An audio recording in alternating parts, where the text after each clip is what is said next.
streaming. And this is like all I've been doing for the last week. So, buckle up. First, well, a lot of these were on Peacock. Because my dad, being a sports fan, needed it for an IU game, which we've got to comment on that here in a moment, too. Um, but yeah, so he decided to get Peacock, so I've been watching other stuff on there. So I watched Miss Davis, which is a show about a nun trying to bring down a supercomputer. Wait. I read the description for this. It sounded too stupid to watch. Oh no, it's great. Like, that is the description, but it's great. And I almost hate to spoil one part of it because it was just so out of left field and hilarious. But essentially, this woman blames that, okay, there's like a world spanning algorithm that is like trying to make people happy. So, like, it can answer your questions. And as the show progresses, it becomes a whole lot of like, well, am I actually deciding to do this? Or is like Miss Davis fucking with me to make me think I'm really just making this choice? What about this other group of people that want to also bring down Miss Davis? Are they being honest with me? The answer is everyone's lying to her, by the way. Everyone's trying to manipulate her. But there's a whole lot of like, well, who really actually came up with the idea to do whatever it is they're doing at any given point? Okay? Because everyone's trying to manipulate everybody. And so this woman who's the nun, her dad was a stage magician, played by David Arquette, by the way. And her mom was the one that like came up with the tricks. She just didn't have the presence to do it. You know, he's got the good hands and the presence. So she was like working on some ultimate trick, and the door to the room she's working on is locked, and it says like "Do not enter." And so the dad like keeps wanting to, but he won't.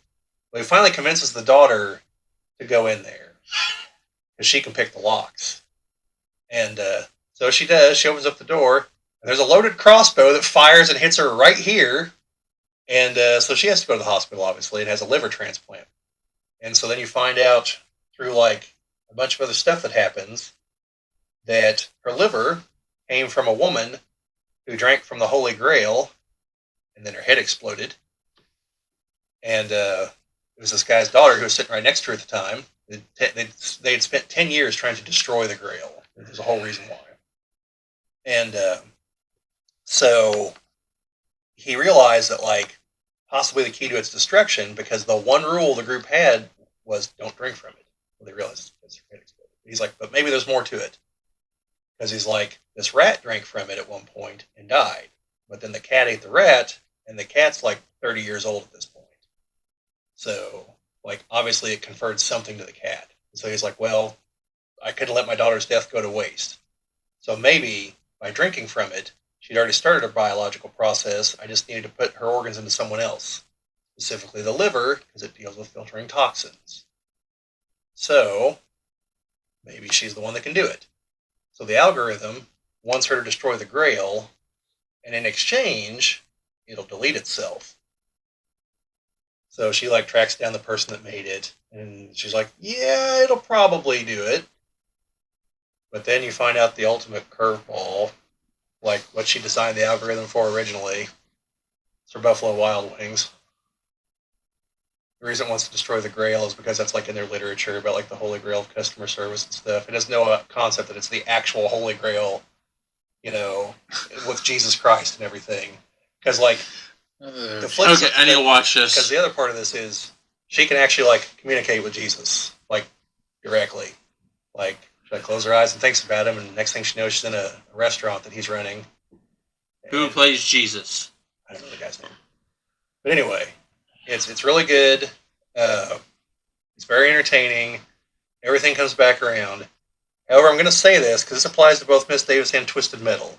They clearly knew this was going on a streaming service, and like the language and graphic violence is just cut loose. Like people explode. The horse explodes at one point. Like the horse explodes. Yeah, it was trapped with explosives.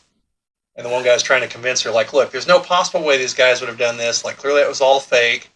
And she has the detonator. And he's like, look, they're just fucking with you. And he hits the button, they go, and they find a crater with...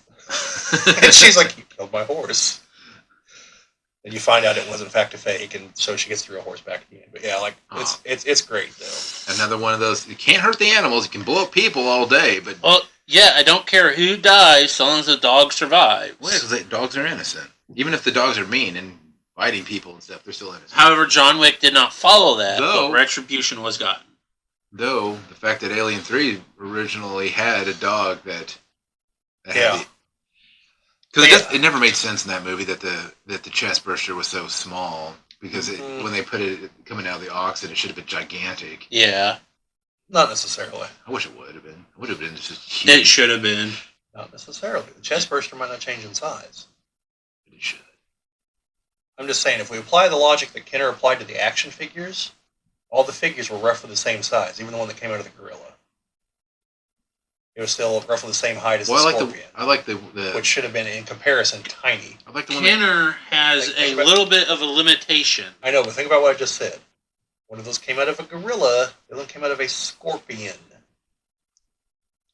Yeah. Yeah, just think about that for a minute. It doesn't work. No.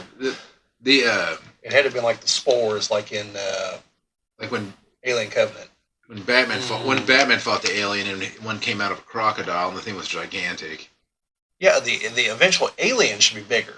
I'm just saying I don't think the chest. No, not the chest burster should be normal size, but no, so when it was full grown should have been gigantic. Yeah. Yeah, the Scorpion alien, that thing would have been like Yeah. that. Yeah, which would still be bad, you know. Very bad. Yeah. So anyway, Miss Davis, definite recommendation. Good acting all the way across. A lot of funny moments. Good action. A lot of twists. There's way more to the Buffalo Wild Wings twist than what I'm talking about. You'll figure it out. But Was the algorithm really just to try and come up with new flavors for the wings? no, but at the end, whenever she tells it, like, I do want you to delete yourself, the final question is, could you rate my customer service? And she gives it a 5, and it's like, are you just lying to me to make me feel nice? She's like, maybe. She's like, well, I appreciate that. And then, like, everything just goes to shit in the world instantly. Like, she had a very selfish reason for deleting this, and she should not have. But anyway. So then... Thank you for watching. This has been a Geek Ball video, Echoes of a Whisper. This has been a clip from one of our podcasts. The link to the actual podcast this is from is in the description of the video if you want to see the entire thing, which we obviously encourage you to do. But otherwise, if you enjoyed what you saw, a thumbs up is always appreciated. Subscriptions and all the rest is definitely appreciated. Comments, as always. But just in general, thank you for watching. Hope you liked it. And check out the other videos we have here on the channel. See you later.